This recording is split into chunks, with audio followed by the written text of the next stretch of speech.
in a game that, by the way, was not a victory.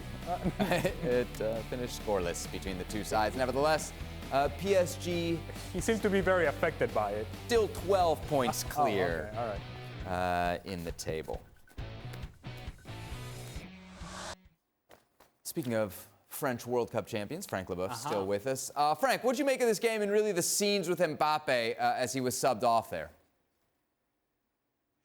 Well, that's the breaking news. You know, all the French newspapers and television shows were wondering, you know, why Enrique took that decision.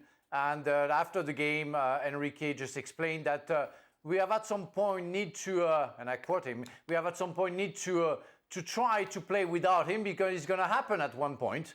And it's why I decided to put him out. Yeah, it's that decision. It's not a punishment. He said, not at all. You know, I have decided that. It's not to punish him. It's just to try a new system because at some point, again, we're going to play without him. So it's only fair. I mean, it was a very good game to watch first. Even if I think the two best players in that game were the two goalkeepers. So you could say that some clumsiness, but I think it's more fit from the goalkeepers who kept the clean sheet because of their talent more than the strikers missing something obvious. So they tried their best. Monaco did very well the first half. Paris changed their mind. Vitinha was more involved. It was a very good game to watch, but nothing much to play because we all know that Paris is going to finish first in the Ligue 1.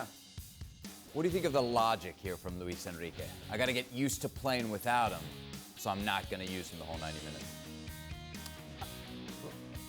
Honestly, I suppose it's an explanation that you can give if you're Luis Enrique, and if you look into it, it would seem to make sense.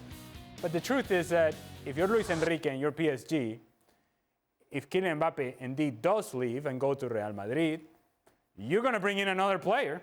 So when do you get used to playing with that guy? Because it's a new player.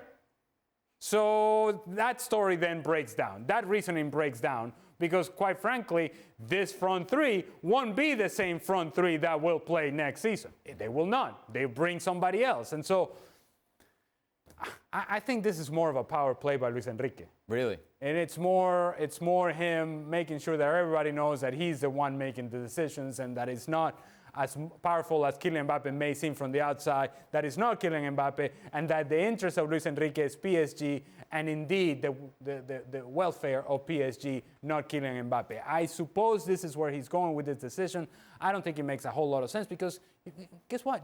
You're still in competitions, and while Ligue 1 seems to be won, what about Champions League? Right.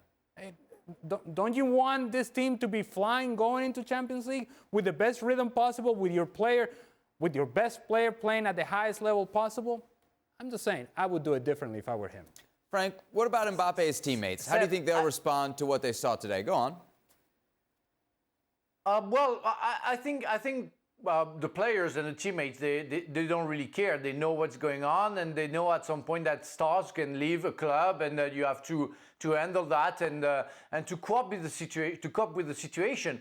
The only thing we say, there is no other way for Enrique to explain why he put him out. Even if it's, let's say, a punishment, he cannot say it. Because don't forget that last summer, Mbappe already wrote a letter and said, you know, I'm going to leave. And he had the right to do so. So you're not going to punish him now. You already did last summer. You realized that you needed him to be back because the results weren't there. And then,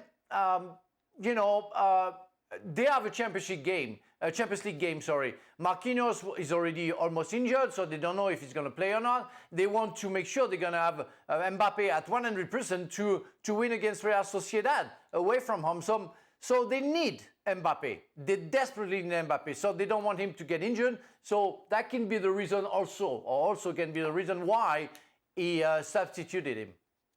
So they don't play him.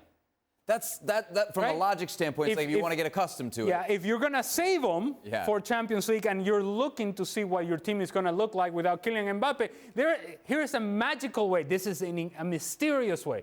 Don't play him. Mm-hmm. Don't put him on the field at all. He won't be a risk if he's not on the field. Ali, I just want to remind you that maybe can also be a nice gesture from Luis Enrique that before leaving his country, Mbappe can play the last game in Monaco where he used to grow as a football player. And so maybe it can be also a tribute, let's say.